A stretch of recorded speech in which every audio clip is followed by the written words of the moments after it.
حضرت عزیر علیہ السلام کا واقعہ۔ جب بخت نصر بادشاہ نے بیت المقدس کو ویران کیا اور بنی اسرائیل کو قتل و غارت گری کر کے تباہ کر ڈالا، تو ایک مرتبہ حضرت عزیر علیہ السلام کا وہاں سے گزر ہوا۔ آپ کے ساتھ ایک برتن کھجور اور ایک پیالہ انگور کا رس تھا، اور آپ ایک گدھے پر سوار تھے۔ تمام بستی میں پھرے، لیکن کسی شخص کو وہاں نہ پایا۔ بستی کی عمارتیں گری ہوئی تھیں۔ آپ نے تعجب سے کہا، انا یحیی ہذہ اللہ بعد موتها، اللہ تعالیٰ انہیں ان کی موت کے بعد کیسے زندہ کرے گا؟ اس کے بعد آپ علیہ السلام نے اپنی سواری کے جانور کو وہاں باندھ دیا، وہ خود آرام فرمانے لگے۔ اسی حالت میں آپ کی روح قبض کر لی گئی اور گدھا بھی مر گیا۔ یہ صبح کے وقت کا واقعہ ہے۔ اس سے 70 برس بعد اللہ تعالیٰ نے ایران کے بادشاہوں میں سے ایک بادشاہ کو غلبہ دیا، اور وہ اپنی فوجیں لے کر بیت المقدس پہنچا۔ اس کو پہلے سے بھی بہتر طریقے پر آباد کیا، اور بنی اسرائیل میں سے جو لوگ باقی رہ گئے تھے وہ دوبارہ یہاں آ کر بیت المقدس اور اس کے گرد و نواح میں آباد ہو گئے، اور ان کی تعداد بڑھتی رہی۔ اس پورے عرصے میں اللہ تعالیٰ نے حضرت عزیر علیہ السلام کو دنیا کی آنکھوں سے پوشیدہ رکھا، اور کوئی آپ کو نہ دیکھ سکا۔ جب آپ کی وفات کو 100 سال گزر گئے تو اللہ تعالیٰ نے آپ کو زندہ کیا۔ پہلے آنکھوں میں جان آئی، ابھی تک تمام جسم میں جان نہ آئی تھی، بقیہ جسم آپ کے دیکھتے دیکھتے زندہ کیا گیا۔ یہ واقعہ شام کے وقت غروب آفتاب کے قریب ہوا۔ اللہ تعالیٰ نے حضرت عزیر علیہ السلام سے فرمایا، تم یہاں کتنے دن ٹھہرے؟ آپ نے اندازے سے عرض کیا کہ ایک دن یا اس سے کچھ کم وقت۔ آپ کا خیال یہ ہوا کہ یہ اسی دن کی شام ہے جس کی صبح کو سوئے تھے۔ اللہ تعالیٰ نے فرمایا، تم یہاں 100 سال ٹھہرے ہو۔ اپنے کھانے و پانی یعنی کھجور و انگور کے رس کو دیکھو کہ ویسا ہی صحیح سلامت باقی ہے، اس میں بو تک پیدا نہیں ہوئی، اور اپنے گدھے کو دیکھو کہ اس کا کیا حال ہے۔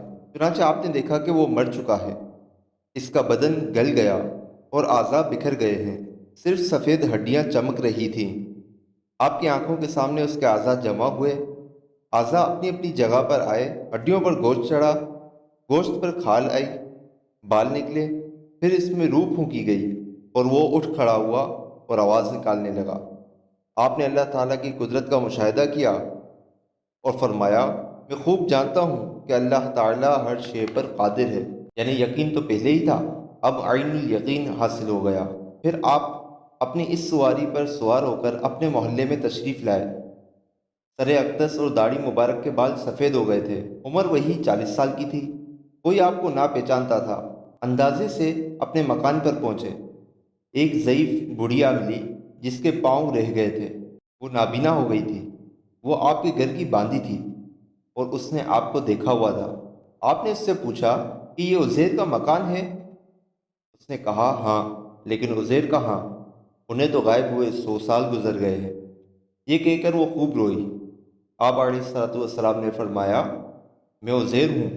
اس نے کہا، سبحان اللہ، یہ کیسے ہو سکتا ہے؟ آپ نے فرمایا، اللہ تعالیٰ نے مجھے 100 سال موت کی حالت میں رکھ کر پھر زندہ کیا ہے۔ اس نے کہا، حضرت عزیر علیہ السلام مستجاب الدعوات تھے، یعنی وہ جو دعا کیا کرتے تھے وہ قبول ہوا کرتی تھی۔ آپ دعا کیجئے کہ میری آنکھیں دوبارہ دیکھنا شروع کر دیں، تاکہ میں اپنی آنکھوں سے آپ کو دیکھ سکوں۔ آپ نے دعا فرمائی اور وہ عورت بینا ہو گئی، یعنی اس کی آنکھیں واپس آ گئی۔ آپ نے اس کا ہاتھ پکڑ کر فرمایا، خدا کے حکم سے اٹھ۔ یہ فرماتے ہی اس کے معذور پاؤں درست ہو گئے۔ اس نے آپ کو دیکھ کر پہچانا اور کہا، میں گواہی دیتی ہوں کہ آپ بے شک حضرت عزیر علیہ السلام ہیں۔ وہ آپ کو بنی اسرائیل کے محلے میں لے گئی۔ وہاں ایک مجلس میں آپ کے فرزند تھے جن کی عمر 118 سال کی ہو چکی تھی، اور آپ کے پوتے بھی تھے جو بوڑھے ہو چکے تھے۔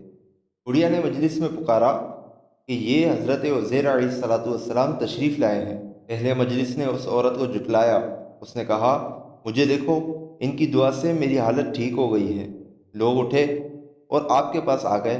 آپ کے فرزند نے کہا کہ میرے والد صاحب کے کندھوں کے درمیان سیاہ بالوں کا ایک ہلال یعنی چاند تھا، جس میں مبارک کھول کر دکھایا گیا تو وہ موجود تھا۔ نیز اس زمانے میں توریت کا کوئی نسخہ باقی نہ رہا تھا، کوئی اس کا جاننے والا موجود نہ تھا۔ آپ نے تمام توریت زبانی پڑھ دی۔ اس شخص نے کہا کہ مجھے اپنے والد سے معلوم ہوا کہ بخت نصر کی ستم انگیزیوں کے بعد گرفتاری کے زمانے میں میرے دادا نے توریت ایک جگہ دفن کر دی تھی۔ اس کا پتہ مجھے معلوم ہے۔ اس پتے پر جستجو کر کے توریت کا وہ دفن شدہ نسخہ نکالا گیا اور حضرت عزیر علیہ السلام نے اپنی یاد سے جو توریت لکھائی تھی اس سے مقابلہ کیا گیا تو ایک حرف کا بھی فرق نہ تھا۔ اللہ تعالیٰ کی ان پر رحمت ہو اور ان کے صدقے ہماری بے حساب مغفرت ہو۔